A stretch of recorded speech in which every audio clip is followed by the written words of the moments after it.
Hey guys, it's Evan with Evan K Exotics, and today I'm going to be doing something that's totally different. I don't think I've ever shown you any of these snakes before on my channel. I'm going to talk to you about my Amazon tree boas. And so basically I have 3 Amazon tree boas. They're my lowest maintenance snake that I own. I keep them semi-bioactively, and I only have to clean them out 2 to 4 times a year. It's pretty darn easy. But let me show you how I keep them, and then I'm going to show you my animals. So I've just gone through and cleaned all these cages. Let me zoom out for you, but these are my Amazon tree boa cages. And basically, when you think about an Amazon tree boa, their parameters are not any different than like a boa constrictor, but because they are from the Amazon, so they inhabit the same region, but they are vertically oriented animals. So these are gecko cages. These are large gecko cages. These are medium-sized gecko cages when I'm keeping them in, and they work really well for them. But let me just show you how I keep them.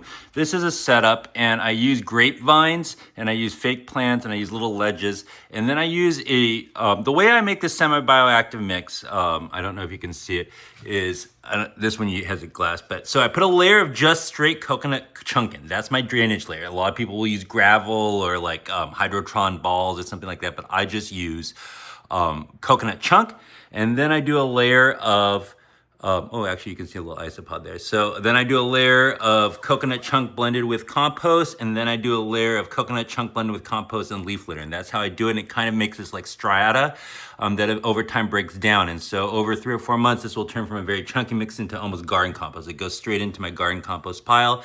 And beyond that, it works out great. So I don't have to clean them too often. And then I just put a big pile of sphagnum moss in the back. And basically, this is my moisture sink. So it's almost like a humid hide, but it allows me to come in here and spray that down on the weekly, and it just releases a lot of moisture slowly over time. Then other than that, it went away, but I do have some, I use powder orange isopod in all of these. But so this basically a little different version of this, a little different version of this right here. And so other than that, the big difference between Amazon tree boas and a lot of the other arboreal species is that they are more of like a broad branch and crotches and sitting on top of brush type of animal rather than a like perch on a dowel like an emerald tree boa or something. And so I encourage people, I don't know if you see, but how I have myself set up at like big horizontal resting areas, big platforms, crotches that they can sit on, and they're going to use those more than other things. And so that's just something I'll tell you. And then let me mount this camera to my light, and I'm going to start showing you different animals and just give you an idea about them. But let me see. Close this so you don't get bad glare. Turn that off so you don't get bad glare. So, one thing I will tell you about Amazon tree boas is that they are very variable. And so here we have a garden phase, and they are known for being kind of notoriously bitey, which I don't think is necessarily the case. I've never actually been bitten by mine, but they are very motion reactive, and so I like to take them out with hooks. And one of the reasons that they're notoriously biting is because they're all wild caught.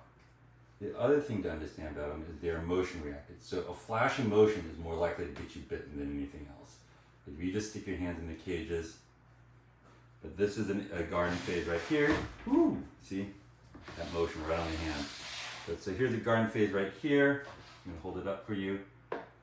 And they are fragile animals, and they're a little bit squirrely, but they're still totally tractable.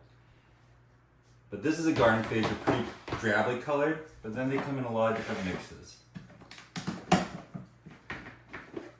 This right here is an orange phase.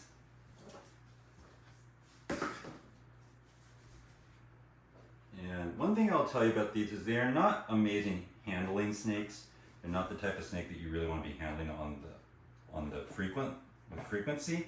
I probably pull these out of the cage maybe once a month max, and that's usually after sheds to make sure that they have a full complete shed. But they are amazing, easy to keep snakes. I think what you're going to start to see is a lot of people moving into these because they have a lot of features that make them attractive for people that maybe use the ball pipe. You see how motion reactive that one is? It's just getting fired up by the motion. It's not a bitey animal. I've never been bitten by that animal.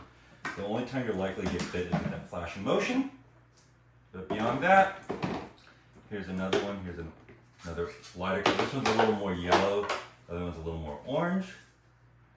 But these are not morphs. These are just part of the polygenic variation. In my understanding, I don't know for sure, but my understanding that you could get these types of colors by breeding a garden phase, and you get all these different colorations. But do you see how this motion reaction they are? They're not hard to deal with, but if you're not careful, you get tagged, and I don't think it feels good. And the other thing too is that they're semi-fragile animals, so you don't want to get bitten because of their for their own good. If that makes sense. Let's see. But if you see, they're just not going to just light you up. But that motion is a liability for you. I'll just tell you that. And they also do this kind of unnerving thing where they will put their kind of snout on you like a shovel.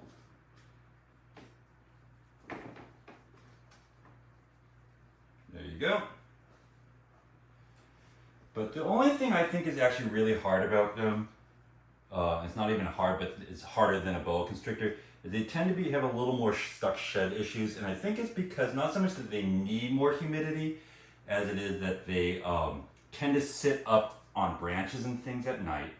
And that is different than a boa constrictor, which is more apt to just sit in the wet substrate. So I think it's just that they're more likely, they tend not to inhabit the same super wet microenvironment. I'm trying not to get rid of that big one while I show you guys this one. But I think that's more the issue than anything else. But if you see, these are not unworkable animals. I'm not saying you won't get bit by them. You should hook them out.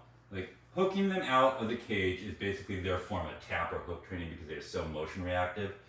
But they are not outrageous. And they are probably the most straightforward of the tree boas when you start comparing them to, like, you see that? Isn't that cool? Let me get another hook. I want 2 hooks.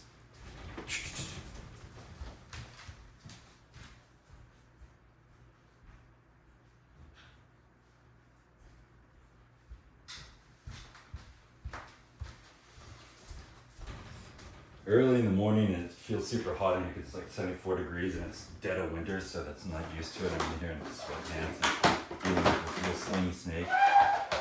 Got me moving. Alright, so this is for your entertainment. Let's see if I can get him out and back into his cage. There's also a smarter way to deal with animals.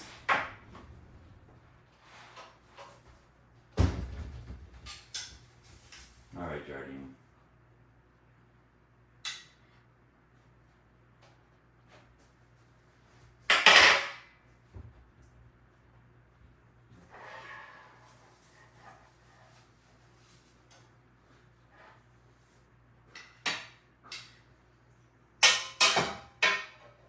You're gonna now see me lose all control. This is going south. Oh dear Lord. There you go. But as you can see, they're interesting, and the best way to manipulate them is on an accessory that's already in their cage. So like if you can pull them out on a branch they're sticking on and just leave them on that branch, they'll do you a solid. But as you can see, they're not ridiculous. I might get bit doing this, no promises. But you can see they're also not crazy.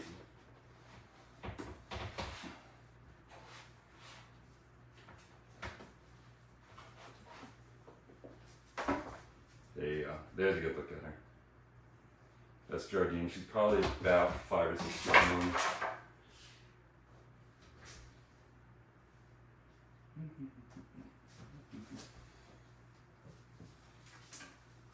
And there you go. So that's what they look like. There you go.